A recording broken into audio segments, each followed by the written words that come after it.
কি হলো? দশকর্মার ফর্দ হলো? এখন লেখো, ফলের দোকানে অনেক কিছু লাগবে। 2 কিলো আপেল, কলা, নৈবেদ্যের জন্য লাগবে তো, আরো কত কি, শশা, নাড়ু। আরে বাবা, নিজে বুদ্ধি করে লেখো না, হাঁ করে দেখছো কি? আশ্চর্য, সব কিছু বলে দেবো। আই ভোলা, ভোলা। মা, হ্যাঁ, ওদিকে ছোট মা ভোগের চাল ডাল বার কইরা কাম শুরু কইরা দিছে। আমরা তাড়াতাড়ি লিস্ট কাম দেন, বাজারে যাইতে হইব তো, এগুলো আনতে তো সময় লাগবে নাকি? ওকে এসব করতে কে বলেছে? আমি তো জানি না। আরে অসাধারণ, অসাধারণ। অঞ্জলি, অঞ্জলি, তুমি বারণ করো না। চাই বলো, বৌমার হাতের ওই ভোগের খিচুড়ি না দারুণ হয়। দুপুরের খাওয়াটা আজকে যা জমবে না। জমবে মানে সঙ্গে আয়ুষীর হাতের লাবড়া আর 5 রকম ভাজা, মানে ব্যাপারটা ভাবা যাচ্ছে।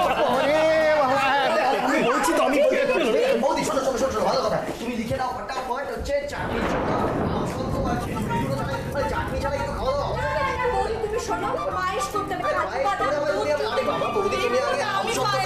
আলু সত্যটা লেখো তুমি।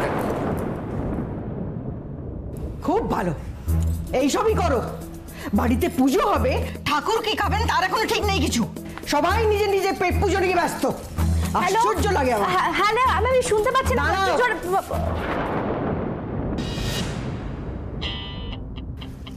আজ পুজোর সব কাজ তুমি নিজে হাতে করবে, এটাই এ বাড়ির নিয়ম।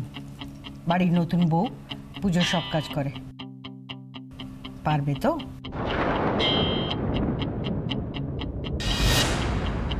নিশ্চয়ই পারো বড় আন্টি। তুমি যখন আমার সঙ্গে আছো তখন ভয় কিসের? বাবা, তো মেঘলা মা আমাদের সবাইকে কিরকম অবাক করে দিচ্ছে রে। হ্যাঁ,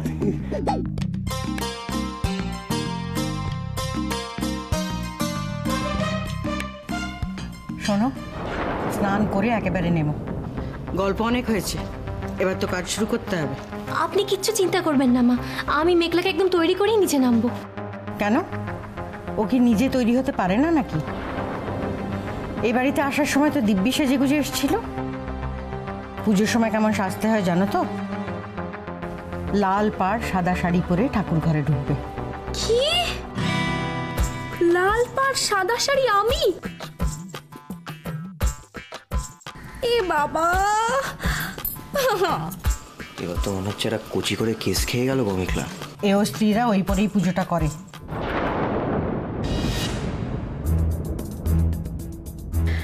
এখনই মুখ লুকোলে চলবে মেঘলা? এ তো সবে শুরু, এখনো অনেক চমক বাকি। এমন অবস্থা করব তোমার, একদিন তুমি নিজেই নিজেকে আমাদের সবার সামনে থেকে লুকিয়ে ফেলবে।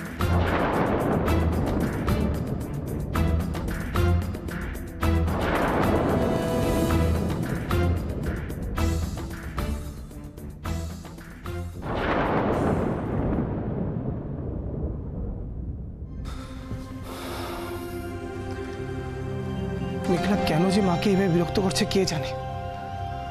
তারপর মায়ের মেজাজ একেবারে সপ্তমে চড়ে আছে। তারপর আজ সকালে এইসব চা নিয়ে ড্রামা। কি যে করবো এই মেয়েটাকে নিয়ে আমি। নিরঞ্জন, তোমার সমস্ত সমস্যার সমাধান এই লাভগুরুর কাছে আছে বৎস। শুধু কিঞ্চিত তুমি গুরু দক্ষিণা দিয়ে আমার শিষ্যত্ব গ্রহণ করবে তো বাবা? মানেটা কি? মানে আবার কি অদ্ভুত। আরে বাবা, মানে হচ্ছে এই লাভগুরুর কথা মতন कदम कदम बढ़ाए जा, खुशी के गीत गाए जा, ये जिंदगी है प्रेम की, तू प्रेम पे लुटाए जा। বুঝেছো বাবা? হ্যাঁ, এই হলো লাভগুরুর আসল মন্ত্র। হ্যাঁ, জপে যাও বাবা, জপে যাও, জপে যাও, জপে যাও। কি? বান্টি আর লাভগুরু? এই, কোনোদিনও লাভ লেটার লিখেছিস? কি রে, কোনোদিনও প্রপোজ করেছিস? মূর্খ মালিকে। আরে বাবা, জীবনের সমস্ত ভুল যে নিজেকেই করে দেখতে হবে তার কি মানে আছে? না না, বলছি যে মানে মানুষ তো অন্যের ভুল দেখেও শিক্ষা নেয়, মানে সেটা মানব জাতির পরম ধর্ম। কি বলতে চাইছিস? আমি আমার কথাটা শোনো না, তুমি মারছো। আমি কথাটা বলতে দাও, আমি বুঝিয়ে বলি। সেটা হচ্ছে যে মানে এই আমার মতন সংসার ত্যাগী গুরুই তো এই সংসারী মূর্খদের, মানে না ইয়ে সংসারী মানুষদের সঠিক পথ দেখাবে, তাই না? তাই না বৎস? একটু বুঝিয়ে দাও না, মানে আমি যা বলছি একটু বুঝিয়ে দাও। মূর্খ সবসময় আর কি ভালো লাগে না বান্টি। আজ মেঘলা মাকে রান্না করে চা করতে পাঠিয়েছে। আর শুধু আজ নয়, এখন থেকে মাই নাকি আমাদের জন্য চা করে আনবে সকালে। তুই ভাবতে পারছিস কি হতে পারে? হ্যাঁ বাবা, ভাবতে পারছি তো আমি। কি মুশকিল ব্যাপার, একটা ব্যাপার মিঠুদি আমি বলছি তোমায়, আমি কিছুতেই বুঝে উঠতে পারছি না যে গাধার মতন এই অনিটা এটা কেন ভুলে যাচ্ছে যে টেনশন লেনে কা নেই বস দেনে কা হ্যাঁ। অদ্ভুত ব্যাপার, কি মুশকিল বলো তো। এসব ছোট্ট ছাট্টা ব্যাপার নিয়ে তুই এরকম উত্তেজিত হয়ে যাস, জীবনে কি করবি বলতো তুই? হ্যাঁ শোন বাবা, হাত পা ছড়িয়ে বসে মজা দেখে যা। এটা তুই বলছিস বান্টি? হ্যাঁ আমি বলছি। আরে গুরুদেব বলছে, শোন শোন, দাঁড়া দেখ, আমার দিব্য দৃষ্টি দিয়ে কিন্তু আমি দেখতে পাচ্ছি। ওই দেখ মেঘলা পাক্কা রাস্তায় হাঁটছে, বুঝেছিস তো? আমি দেখ, এই চ্যাটার্জি বাড়ির আমাদের সেই পুরনো আনন্দ যদি আবার ফিরিয়ে আনতে চাস, কিচ্ছু না, চুপচাপ যা হচ্ছে হতে দে, খেলা দেখে যা। হ্যাঁ, আর যদি পারিস মিউট মোডে থেকে মেঘলাকে সাপোর্ট দিয়ে যা। হ্যাঁ, কি বলো মিঠুদি? বলো না তুমি। হ্যাঁ হ্যাঁ হ্যাঁ হ্যাঁ অনি, বান্টির সাথে কিন্তু আমি 100% সহমত। চতুর মালিকে আছে। না না, কিন্তু আমি যে তোমার সাথে 1%ও একমত হতে পারছি না মিঠু। একটা জিনিস আমি খুব ক্লিয়ারলি বুঝে গেছি, মেঘলা যতদিন এই বাড়িতে থাকবে ততদিনও আয়ুষীর ঢাল হিসেবে কাজ করবে। আর এটা যদি চলতে থাকে, আমি তো কোনোদিনও অগ্নিকে নিজের করে পাবো না। তাই মেঘলাকে এই বাড়ি থেকে তাড়াবো আমি, মিউট মোডে।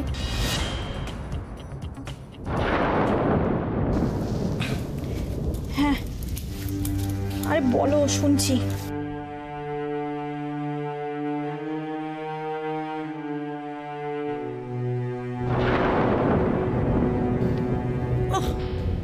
কি যে একখানা হয়েছে না এই ফোন, মানুষকে দুর্দান্ত শান্তিতে তিষ্ঠতে দেবে না, সবসময় পিরিং পিরিং করে বেজে। ওই দা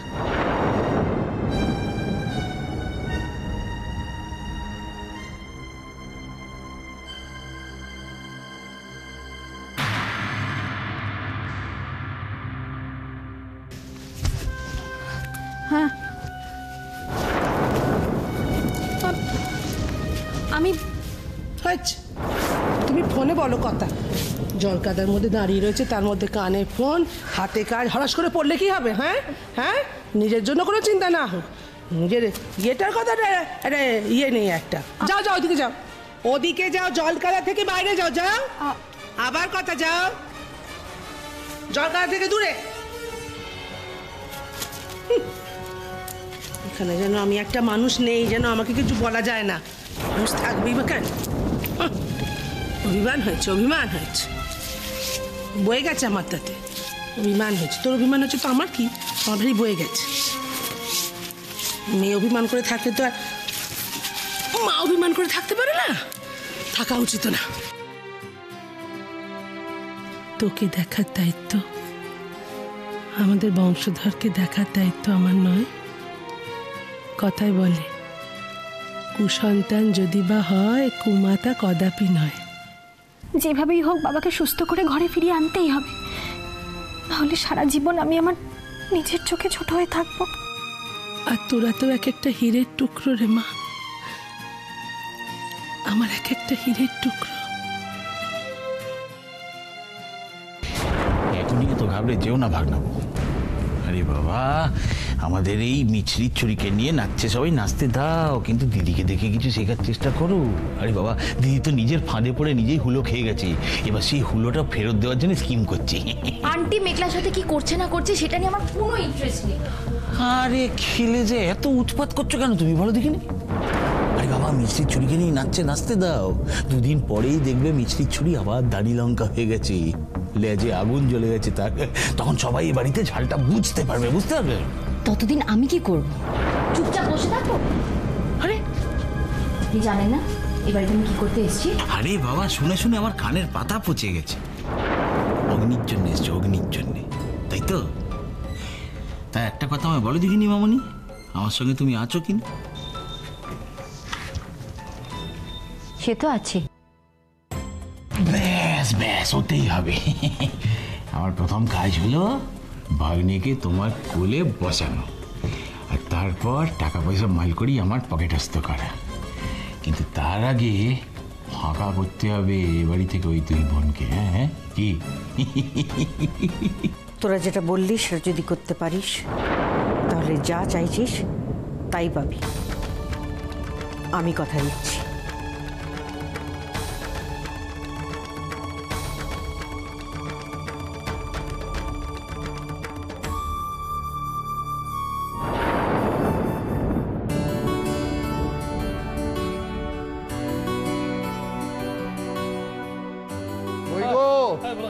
কোথায় গেলে সব? হ্যাঁ, এই যে মিঠুমা, ধর মা, ধর। আচ্ছা, সমস্ত জিনিস নিয়ে আসা হয়েছে, লিস্ট বুঝে মিলিয়ে নিবি, কিন্তু পরে বলতে পারবি না যে এটা নেই সেটা নেই। হ্যাঁ, মনে থাকে জানো। হ্যাঁ, এই বলে তো আমার সাথে এসো তো। তুমি এখন কাজ করো, বৌদিকে তাড়াতাড়ি ডেকে দাও। রাইখাইতেছি, তুমি এগুলো সাবধানে রাখো, দেখো আবার ভাইঙ্গা টাইঙ্গা যেন না যায়। বড় মা কিন্তু রাগ করবো। আমি যাইতেছি। বৌদিমণি, বৌদিমণি।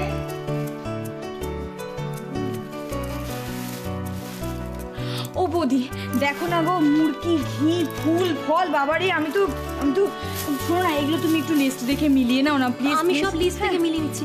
শোনো না, মিঠু বলছে যে মেঘলাকে একবার ডেকে আনবে প্লিজ, অনেকক্ষণ হয়ে গেল, ও তো এখন এলো না। এদিকে মারও নিচে নামার সময় হয়ে গেছে। সত্যি তো, যার জন্য এত আয়োজন তাকেই দেখছি না। মেঘলা মা কোথায়? আরে বড় মামু, তুমি কোনো চিন্তা করো না, মেঘলা গেছে রেডি হতে, একটা খুব সুন্দর শাড়ি পরে সেজে গুজে আসবে, কোনো চিন্তা নেই। ও হ্যাঁ, আমার একটা কাজ আছে। মিঠু শোনো না, বলছি যে মামার খুব ভয় করছে জানো তো, মেঘলা আবার লাল পাড় শাড়ি পরতে গিয়ে কোনো আবল তাবল শাড়ি পরে চলে আসবে না। আরে বৌদি কোনো চিন্তা করো না, মেঘলা সমস্ত সামনে নেবে। আর পুজো ঘন্টার দিনে একটু শুভ শুভ বলো তো, এত চেঁচামেচি আর ভালো লাগছে না। শান্তি চাই বাবু, শান্তি চাই। যাই বলো দাদা, আজ কিন্তু বাড়িতে বেশ একটা পুজো পুজো ভাব তৈরি হয়েছে। জানিস, পুজো হলেই না বাড়িতে শান্তি আছে সেটা আরো বেড়ে যায়। মেঘলা, কি হলো? মেঘলা কোথায়?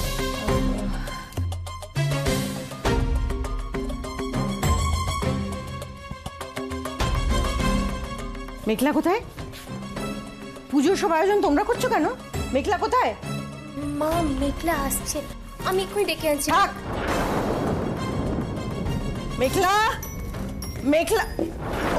অঞ্জলি, মেঘলা আসবে, নিশ্চয়ই আসবে, এক্ষুনি নেবে আসবে। ছাড়া ওরা আয়োজন করতে দাও না, কাজটা তো এগিয়ে থাকবে। সরো। মেঘলা, মেঘলা কোথায় তুমি?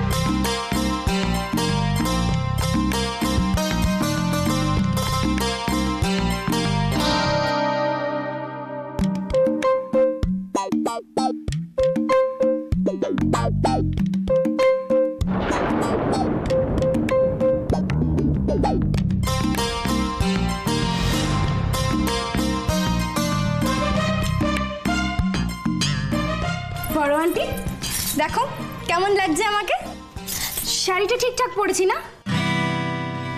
হ্যাঁ করে দেখছো কি, মাছি ঢুকে যাবে তো। দেখছো তো, বলছে না কেমন লাগছে। বড় আঙ্কেল তুমি আমায় বলো আমায় কেমন লাগছে। তোমায় দারুণ দেখাচ্ছে। তুমি বলো আমায় কেমন লাগছে।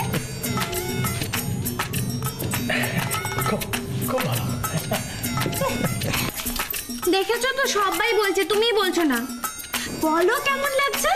আরে বাবা তোকে খুব সুন্দর লাগছে, বিশেষ করে শাড়িটা তো অসাধারণ, তোকে খুব সুন্দর লাগছে।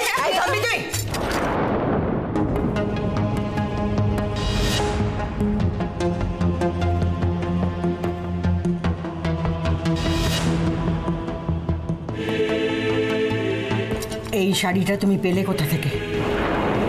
কি হলো? একটা প্রশ্ন করছি তো উত্তর দাও। শাড়িটা কোথা থেকে পেয়েছো? এটা আবার কিরকম প্রশ্ন বড় আন্টি? আরে বাবা, তুমি যদি আম খাও তাহলে কি যার কাছ থেকে কিনছো তাকে জিজ্ঞেস করবে এটা কোন বাগানের গাছের আম? করবে না তো। তাহলে শাড়িটা কেমন সেটা বলো। কি করবে যদি দারুণ দেখতে না, বলো। এটা তো আমার শাড়ি, আমার শাড়ি তুমি আমাকেই দেখিয়ে বলছো কেমন? তোমার আসপদ্দা তো কম নয়।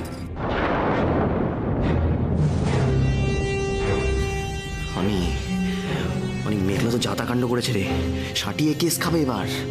আরে বাঘের গর্তে ঢুকে বাঘেরই নাক চুলকে দিচ্ছে, কি কাণ্ড, কাম সারছে রে। দাদা শোনা, হ্যাঁ, মেঘলা কিন্তু অনেক বাড়াবাড়ি করে ফেলছে। আরে আমি তো বুঝতে পারছি না কি করতে চাইছে ও, তার আমি একবার দেখছি। এই যা করছে করতে দে, তুই চাস না। কি চাইছো তুমি? আমার সব কিছু ধ্বংস করে দিতে? তুমি জানো গত বছর আমার জন্মদিনে এই শাড়িটা আমাকে উনি দিয়েছিলেন। তাই বড় আঙ্কেল, কি ভালো চয়েস তোমার। অরুণ, আমি কিন্তু ব্যাপারটা মোটেই খুব একটা ভালো বুঝছি না। হ্যাঁ, আমার তো মনে হচ্ছে বৌদিনা এটা কুরুক্ষেত্র কাণ্ড বাঁধিয়ে দেয় আজকে। এই শাড়িটা তো খুব যত্ন করে আমার আলমারিতে তোলা ছিল, আমি তো নিজে এখনো পরিনি। তুমি পেলে কোত্থেকে? এ মা, তোমার স্মৃতিশক্তি না একেবারে গেছে। একটু ব্রাহ্মী শাক খাও, বুঝলে তো, একটু ব্রাহ্মী শাক খাও। এই মাত্র নিজেই বললে যে আলমারিতে রেখেছো, তো অবভিয়াসলি আলমারিতেই থাকবে না। আমি তো আলমারি থেকেই নিয়েছি। এত বড় সাহস তোমার, তুমি আমার আলমারিতে হাত দিয়েছো? কে তোমার এত সাহস জোগাচ্ছে শুনি?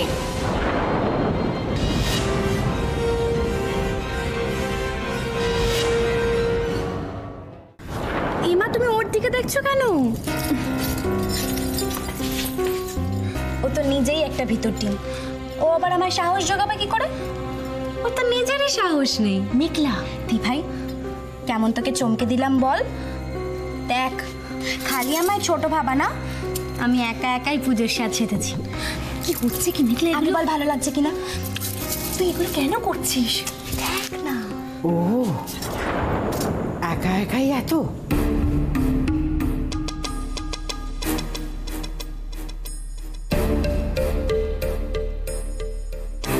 তুমি জানো এর জন্য আমি তোমাকে কি শাস্তি দিতে পারি? বড় আন্টি, কি ভুলো মন গো তোমার। এসো, এদিকে এসো।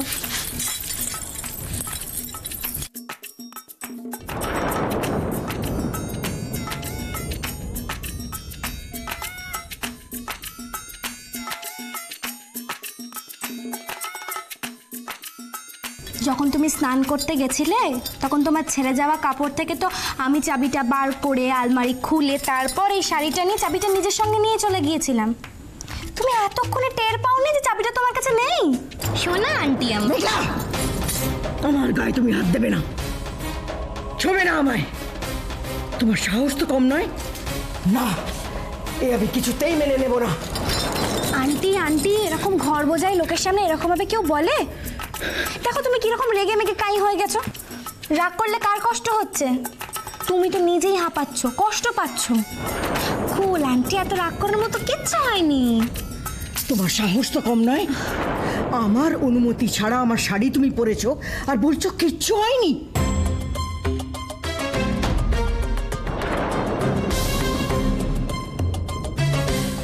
বড় আন্টি, তুমি না চ্যাটার্জি বাড়ি করছি, তোমার মুখে এরকম তোমার আমার মানায় না। মেঘা!